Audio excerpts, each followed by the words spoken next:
Welcome to Poetry London. I'm Jennifer Quinton from the Landon branch of London Public Library. First of all, we acknowledge that we are on the traditional territories of the Anishinaabe, Haudenosaunee, Lenape, Huron-Wendat, and Neutral Chinantan peoples. The First Nations communities of our local area include Chippewas of the Thames First Nation, Oneida Nation of the Thames, and Munsee Delaware Nation. Poetry London values the significant historical and contemporary contributions of local and regional First Nations and all of the original peoples of the Turtle Island or North America. We also acknowledge historical and ongoing injustices that Indigenous peoples endure in Canada and the importance of directly addressing these injustices in daily life. Poetry London would like to thank our generous event sponsors, including the London Arts Council, the Ontario Arts Council, the Canada Council for the Arts, the London Public Library, digibee.net, Pedlar Press, and beautiful Outlaw Press. Please note that the two most recent books by our April feature reader are available for purchase through the links in the video description below. More than ever, Poetry London believes in the importance of supporting small press publishers and your local independent bookstores. Before the reading begins, here are some local arts announcements. Museum London's Poetry at the Forks projections are returning for all-night viewings from Monday, April 26th to Friday, April 30th. See excerpts from Phil Hall's latest books projected onto the gallery's river-facing screen, the big window behind the museum. Experience writing like never before in this glowing, larger-than-life format. For more details, visit www.museumlondon.ca. Secondly, Poetry London congratulates the winners of our 2021 Open Theme Poetry Contest. Please go to www.poetrylondon.ca to read the winning poems and stay tuned for details about an upcoming digital feature of this great work. This month, Poetry London's feature poet is Phil Hall, who will be introduced by Roy Geiger. We are also very pleased to welcome Aidan, our local opener. Aidan Clark is a student of creative writing at OCAD University, but lives in London, Ontario. He edits an online magazine called Arbour with his friends, where literary analysis, film critique, and philosophy intermix. More recently, his interest has been in the work of German artist Ansel Kiefer and the use of words as sigils or self-enclosing realities. He also does freelance editing. Hi, my name is Aidan. I'm going to read 3 poems today. Thanks very much for listening. We do go away, or something happens, and somehow we recall from the depths of the impossible. How strange to have found myself here again, as though I never left, and yet to feel in that some horrifying choice, out of which I fear to lose it all again. It is as though I return to return, as though there was no possibility of a complete gesture, and I had to in some way die, to see everything as it was already, for the first time. The new is terrifying. It is the old refreshed, with all the pain of its loss to come, and only the sublime encounter remains in memory, to tempt us to our repetitions. But it is also something more. Is it that I realize the place I always was not what I thought, always already different, and how my entry into it had swung with all that was myself already, an illusion from my lips only? If it has never changed, then I have always been different. This bedroom and these books, how different they feel, though I have always known them.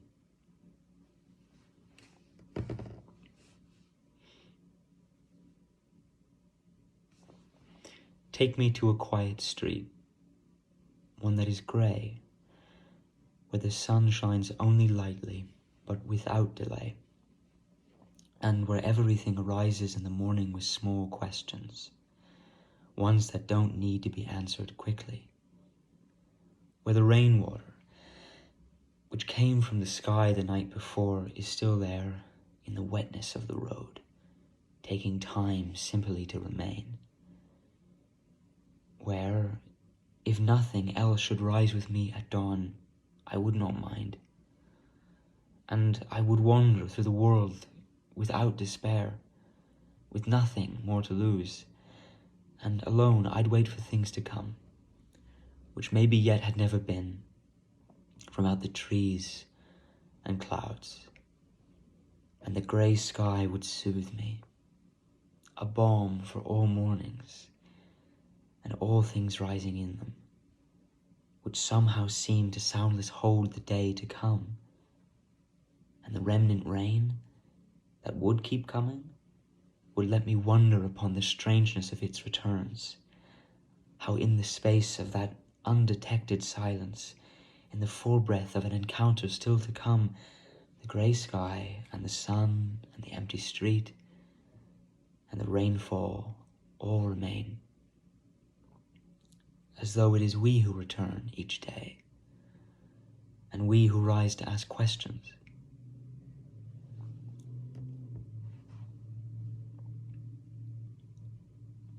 Achilles. Had he existed, rising from the eternal current of forgetting which misremembers even the absolute things, he might see how even death's finality may be interrupted. The end which places at the heart of the accessible that towards which we cannot accede, like him himself, so many things at once, nothing itself among them. How would I refer to that? Does it suffice to say his name, and in gaining of that nothing give life to his impossibility? Is it enough to say his name aloud, and claim the non-being of imagined things into their simple failure to become? That he may have been, we cannot express, knowing not the measure of the possible, unfastened as we are from the strings of the world, freed into the terror of language, saying things it cannot understand, and which we are meant to imagine, says only what is possible, while we discover the truth of what we say, in language just a sigil, a frail beam of light with the weight of all possible things within it, unspeaking. But unsaid things are not yet possible. They linger in their field, like words we have forgotten to say, while all our hope in the undisclosed lies in simple wait for our return. Unsilence me, they say, as we hearten ourselves to the language behind everything. Thank you for listening. Phil Hall's been creating books of poems since the late 1970s. He's developed a unique outsider approach, becoming, as he wrote a few years back, more hermetic and more populist at the same time. Poet with both a self-aware interrogation of language and a bricolleur's keen eye for the appealing, homeliest of odd objects and human traits. Phil Hall's worked as teacher, writer-in-residence, and editor, including becoming literary editor of this magazine. He's the writer of some 20 books, one of which, the remarkable Killdeer, won the 2011 Governor General's Award for Poetry, a 2012 Trillium Award, and was nominated for a Geiger Prize. Since then, Phil Hall has continued to produce books that stretch the form. When I opened the envelope carrying my new copy of one of Phil Hall's recent books, Niagara Government, my first thought was, Elvis Costello? What's Elvis Costello doing on the cover of Phil Hall's book? Of course, I knew it had to be Phil Hall, but I needed the note from his publisher Pedlar Press saying the cover is a self-portrait, a watercolor that Phil Hall notes he made in the 80s, and which he admits does indeed resemble Elvis Costello of that time. The glasses, the hair. Every day I write the book, indeed. Just because a writer is repeatedly examining his responses to what has happened in his life does not mean that he's always going to look the same. What draws me to Phil Hall's work, over and over again is the sense that he's giving us in his particular strong but emotional and fractured rhythms, something real, true to life and art. There is the pleasure of the writer's remarkable stratagems, the lyric twists in the long, often broken lines, the aphoristic, epigrammatic, punning jokes and contrasting double takes, the essay poems and suspected tall tales, folk tales, the rural Eastern Ontario landscapes, the often brutal, painful, traumatic personal recollections, the documenting of dissonance, incompleteness, and imperfection, familiar and obscure, everything with a devastating yet generous clarity of detail. Overall, though, what I find most notable is just how readable the work is, and listenable too from the few readings I've found online.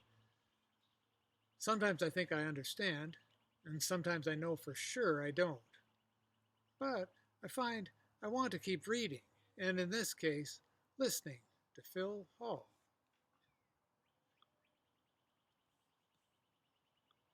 Hi, welcome. Thank you very much for having me in London while at home here at Audie Lake. I'm very honored. I always love coming to London. I always love reading at the library there. I think of what we're having to do this year, recording from home like this, as field recordings. The way in Canada, Edith Folk or Helen Creighton used to do field recordings. They'd go and find people in the Maritimes, or in the States it was the Lomaxes and Mike Seeger. They would find people in the Appalachians who were very good at something, and they'd go and set up a tape recorder and film them. So I thought that in the nature of field recordings, I'd invite you right into where I work and among my books, as you see. And I'm going to read you from two of my new books today, Niagara Government, published in the fall, and Toward a Blacker Ardour. I'll mention those as we go along, but I thought that I would start with a introductory poem or two, new ones. I always like to read new things because that's where the energy is for me now. I'm also going to send you a song that my wife Ann Silversides and I did this winter to while away the hours, and maybe my host there will be able to include that. Okay. So I'll read you this new poem about living here and about writing called Creator. If air were human, it would be jealous of light. Only the foundation of the log barn remains, a level slab. Saplings have grown up around and through the barn that stood there, dismantled and donated to the Rideau Valley Conservation Authority, to house Ann's dad's also donated collection of pioneer tools. Broad axes, froes, scythes, planes, yokes, flails, lanterns, bellows. Each log was numbered in Roman numerals, XI, XII, with a logging hammer and trucked away to Wildlife Road. Then later, when the Conservation Authority metamorphosed away from collections into watersheds, the tools were moved to the Rideau Canal Museum in Smith Falls. If fire were water, there would be no thirst. Praise the day, or ash.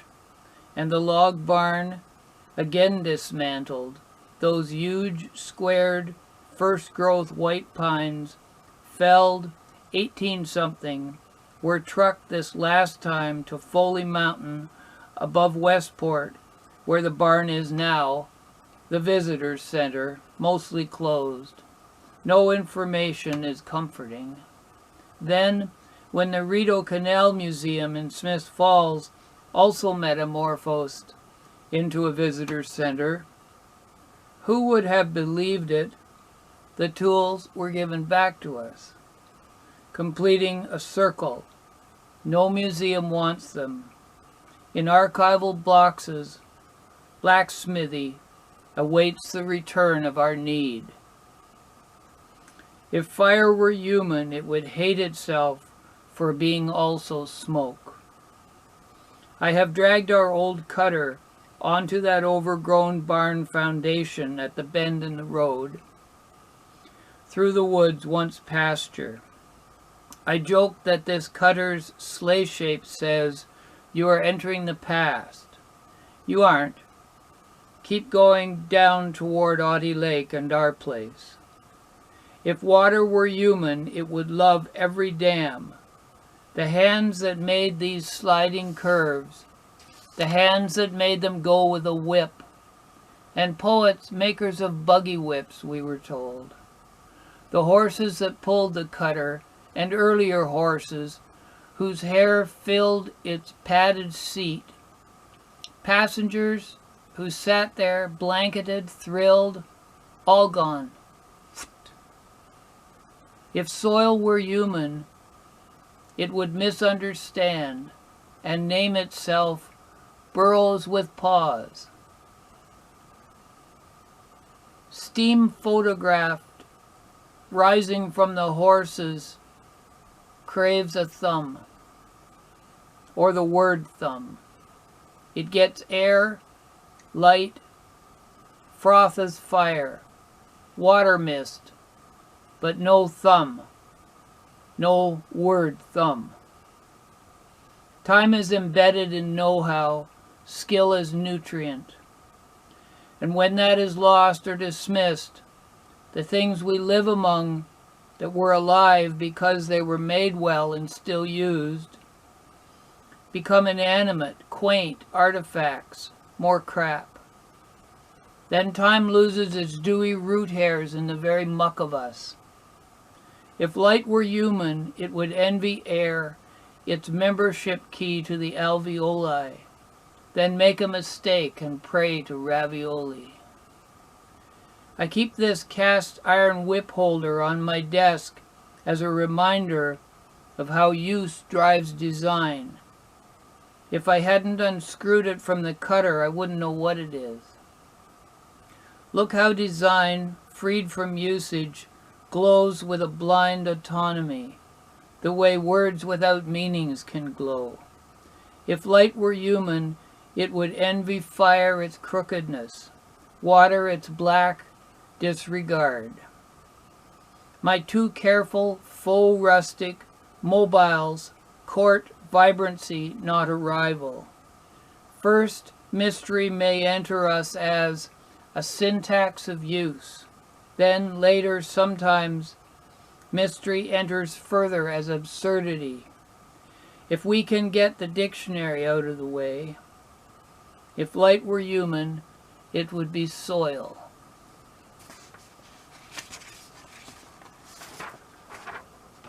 And this also is a new poem with a story in it, and regional because it talks about down your way. Every time I read James Tate now, I remember a friend of mine when I lived in Windsor, Kevin, a draft dodger and an alchemist. Alchemists don't make a lot of money unless they hit pay dirt, which is the philosopher's stone. Kevin lived with a woman named Patty. They never had any money. One mid-month, Kevin gave Patty their last money and asked her to buy groceries while he continued to boil lead. Patty came back with one item, a canned ham. The key to unroll its lid was missing. This story has stayed with me. It seems a very Windsor story. Though I am a vegetarian, I keep trying to eliminate stories from my poems. I lost touch with Kevin years ago. Then recently he wrote to me from Costa Rica, told me of his adventures in China, and disappeared again. Maybe to write a poem is to search for the philosopher's stone and end up with a canned ham. Or maybe there is a kind of poem that tries to use a canned ham to search for the philosopher's stone. Both ways worked for Tate. I like that last line. I'm not sure why. Both ways worked for Tate.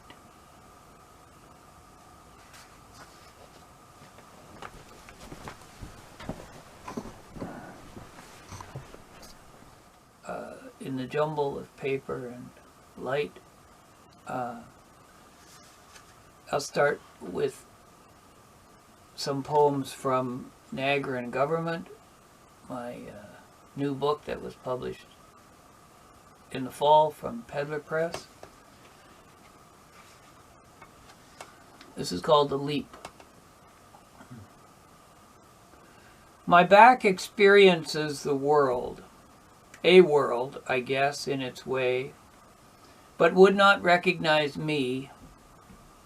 We have never faced each other. We go our own ways. I deny my father, I deny my son, I forget I have a back. Severely backward, or a ruined husk wheezing, with no eyes or ears, no smell or taste, no patience or aim, my back knows only a touch near to breaking. From kindness it turns away. Wake up, my creature. Masticulate your dirty ballads, your call to worms, your hump ditties. Let fly your gut anguish. Snarl your eeny meeny, why me, why not me song now, before thinking twice forecloses.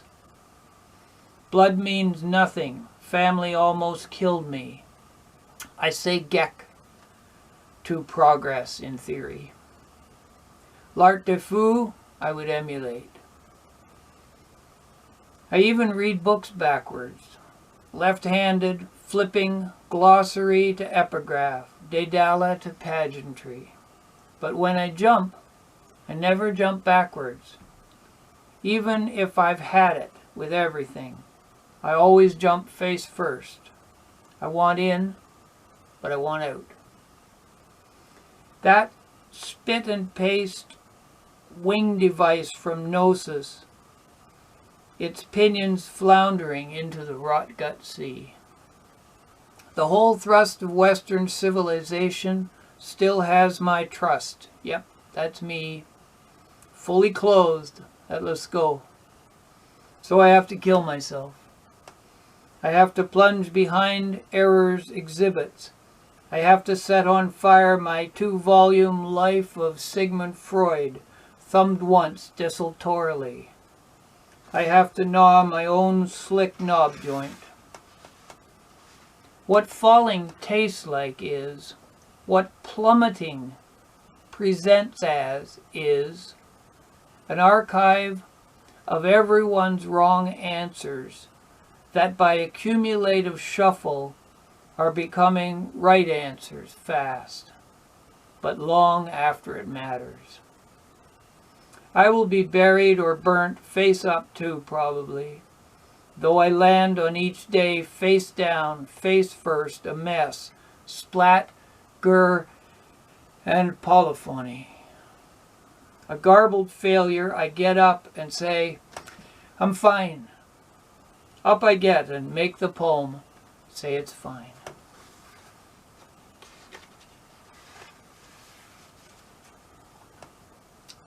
I don't know how misspelled my people were, or where they landed first here, or why. Their skills pissed away, their finger ends kept in matchboxes. Bitterness clung to, a porch of crushed smoke. Splayed, flat orange birch fardels, gouached root cellars caking dank cisterns. Their abandoned churches, holes in the ground, or doubling as hen houses. Can't think myself here.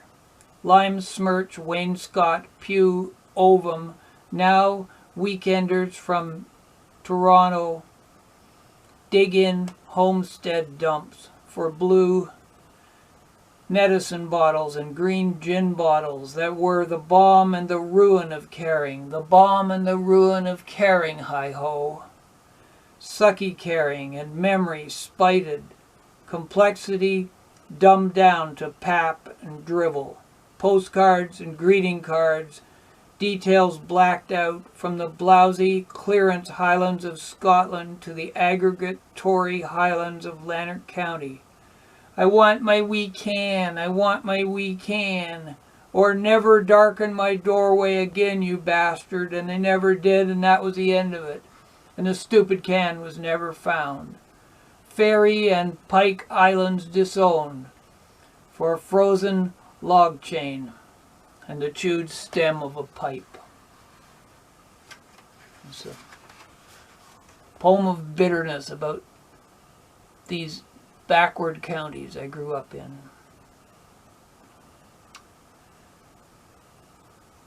I have trampled on my new white notebook, bent, muddied, and torn its pages.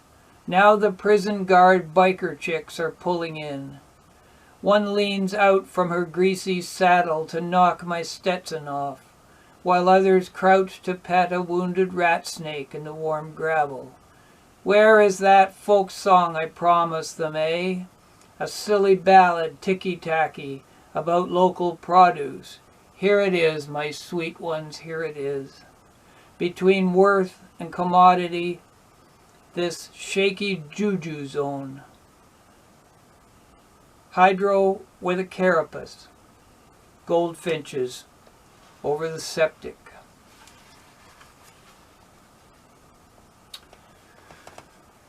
I work in poetry and in visual art with collage and bricolage, putting things near each other and seeing how they fit. Words and phrases beside each other, as you've seen already. So this is about that, my method, proximity. If I wake up too early, everything has no vital intent yet. I've accumulated all this junk and try to treasure it because I am afraid to be blank, hollow, silent. I do not have the gumption of a solo. Then I'll move one thing closer to another, or further from it, or try it beside something else, until proximity wakes up the tourniquet that is association. Then objects and words, freed of mere curiousness, begin to say yes in relation, and to teach me how to say yes in relation as if well. I am curating strident toward a fable of leaky worth. It is not enough. But it does lead me between stagnation and redemption. It does extrapolate this unlikely tongue I am not ashamed of anymore. I will not wear the mask of either parent, will not be demoralized or enraged, won't stare at the floor and have no voice, or grit my teeth to block my voice. I will not fill a room with smoke or a trunk with bootleg, will not talk to pets like people and then shoot them. You've read enough. There's something fierce to say. Without a mask, I am no past. Without a past, I am an amalgam devoid of loyalty, except to the presenting moment, its deep accordion sigh. The next word has my true ancestors within it.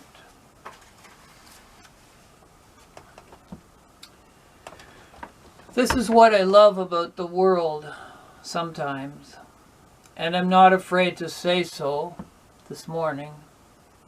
Here's me, allergic to everything, especially horses, dogs, cats, my pet peeve, smoking. And here's my beautiful daughter in Costa Rica, rescuer of cats and dogs. Here's me, Virgo, rash, mouse, puppet. Put a Dr. Johnson wig on it, make it laugh and dance, albeit sober, the whole blathering chit. And here's my son I haven't talked to in ages. He's so much like my dad, who would say nothing, then say, "Now you understand." But wait, here's my dad and my son having a smoke and a drink together on horseback. Soon I'll have them dismount. Soon they'll be kicking the daylights out of some asshole who looks like Phil Hall the poet. These living daylights. I sing. I'm as free a little bird as I can be. I'm as free a little bird as I can be. I'm as free at my age as a birdie in its cage. I'm as free a little bird as I can be. Take me home, little birdie, take me home. Take me home, little birdie, take me home. Moon out all night, stars shining bright. Take me home, little birdie, take me home. I'm as free a little bird as I can be. I'm as free a little bird as I can be. I'm as free at my age as a birdie in its cage. I'm as free a little bird as I can be. If I was a little bird, wouldn't build my nest on the ground. Build my nest in the sour apple tree, where the big boys would never bother me. I'm as free a little bird as I can be. I'm as free a little bird as I can be. I'm as free at my age as a birdie in its cage. I'm as free a little bird as I can be.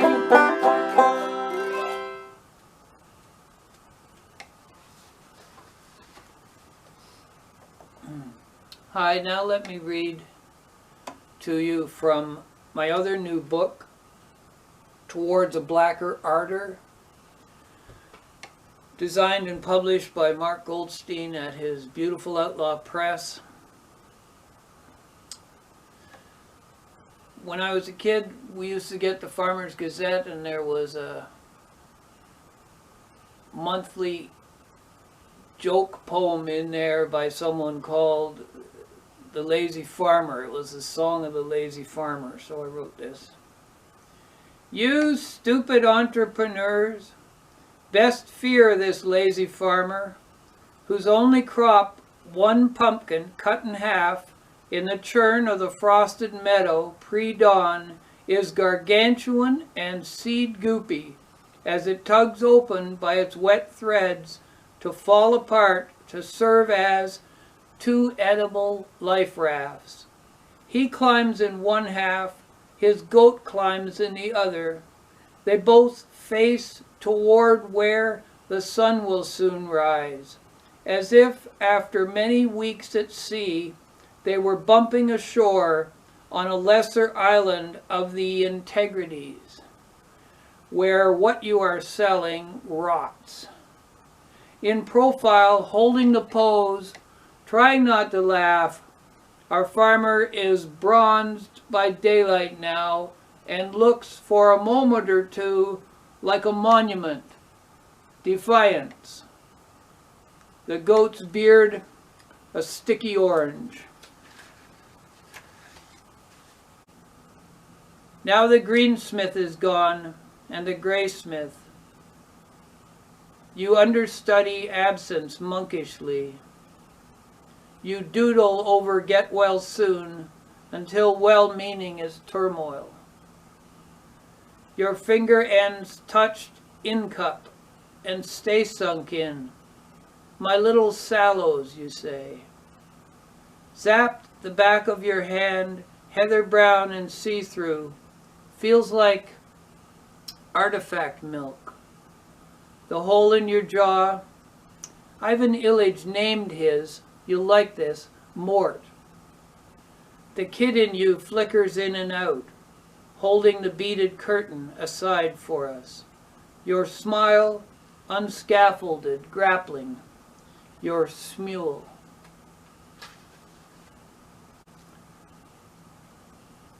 I sought duende in bottled horizons and found the alphabet. I seek duende in the alphabet and find silence.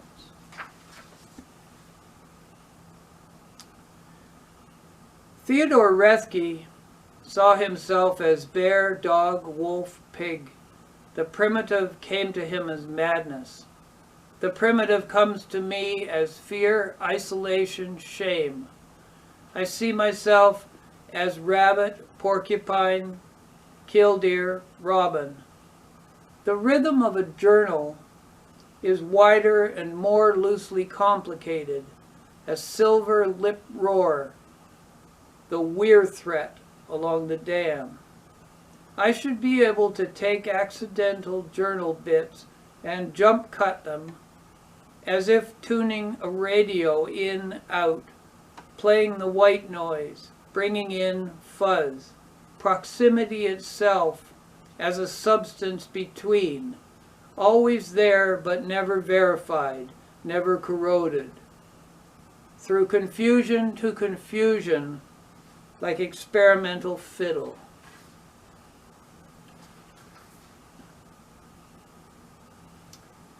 This is the title poem. Fetseva, those years in Paris, did not know for even an hour one person who would prefer poetry to everything else.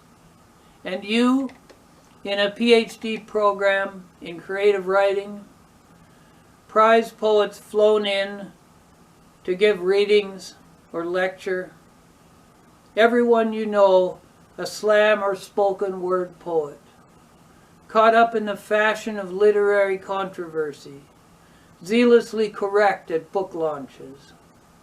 Early on, she and her children almost starved to death. Her daughter, 3, placed in a convent, starved, died. Back in Russia in '39, her friends and admirers reported on what she had whispered to them. She hung herself after searching for a hook. I've read the silly twaddle you write.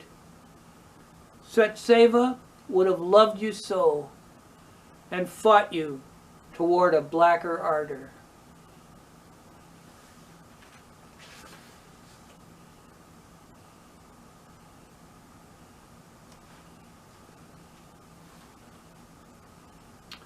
When a cockroach rode a wren like a horse, and corporations told governments what to do, and every human impulse had been patented off course, I wrote poems in the mornings like an idiot.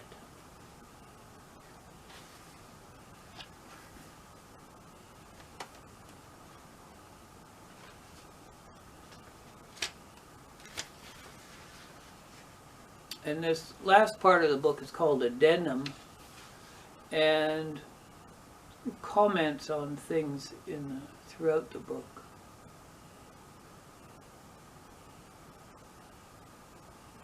How this winter daily I am in a desperate hurry to settle all nagging peccadillos in my poems alarms me, though each time I scamp a line or reface a word to fix or add or delete, I perk up, as if revision were my only remaining trusted evidence of a future. Nothing has prepared us for this new ruin of hope in, at once, politics, health, weather, language. The other night I dreamt I was helping my long-dead mother sweep trellised vine cuttings out of a kitchen, and my daughter was there, asleep and then hiding under coats on a couch. She was 10. The vine cuttings weren't talking or anything. No one was talking. It was all normal, but weird normal. I knew it was my mother, though she didn't look like my mother. And I knew it was my daughter under the coats. And I knew Brett was 10. And I knew when she was awake, the coats were rustling. I couldn't stand the weirdness anymore and woke up. Then couldn't stand the loss of being awake. And the book ends like this. When maple leaves flip silver, as if wind were rising from the ground, I see no silver. It is painted over, black. Under my green is black now, a dull black, flat, ainted, unleaf-like. Where is the silver light that once told me how to wear Lorca's trumpet shells de la Fiebre? In coffers, bunkers, tillages, mutt-knuckled, the maple leaves flip black. Crank down your parasol, get in and lock the door. Burn your notebook, that last open door. The white paint on it is flaking, the wood underneath is pioneer. There are no more silver, early wrong, mortaldom words to find. Song, found out, cannot be dewormed. The green we want has been shot. Empty-handed, eyes shut. No poem. Sit silent.